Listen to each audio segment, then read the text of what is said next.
জুমার দিন উপলক্ষে অন্য যে কোনো দিনের চাইতে জুমার দিন অর্থাৎ শুক্রবারের ফজর নামাজ পুরুষরা মসজিদে জামাতের সাথে পড়বেন, জামাতের সাথে পড়ার নিয়ত করবেন পাক্কা। কারণ অন্য যে কোনো দিনের ফজর নামাজ না, শুধুমাত্র যত নামাজ আছে, নবী করিম সাল্লাল্লাহু আলাইহি সাল্লাম বলেছেন আফদালুস সালাওয়াতে ইনদাল্লাহ, আল্লাহর কাছে দুনিয়ার সব নামাজের মধ্যে, পাঁচ ওয়াক্ত সাধারণ নামাজগুলোর মধ্যে সবচেয়ে উত্তম নামাজ হলো সলাতুল ফজরে মাআল জামাআতে ইয়াউমাল জুমআ।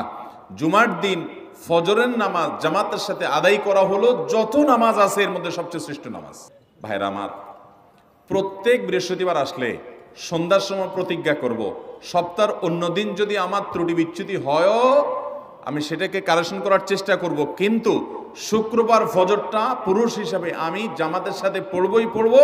তার জন্য রাতে আগে আগে শোবো, ডাবল ট্রিপল অ্যালার্ম দিয়ে শোবো, অন্য নামাজি বন্ধুকে বলবো ফোন দিয়ে ডেকে দিবি, একে অন্যের সহযোগিতা করব, কিন্তু ফজরের নামাজ জুমার দিন ছাড়বো না ইনশাআল্লাহ।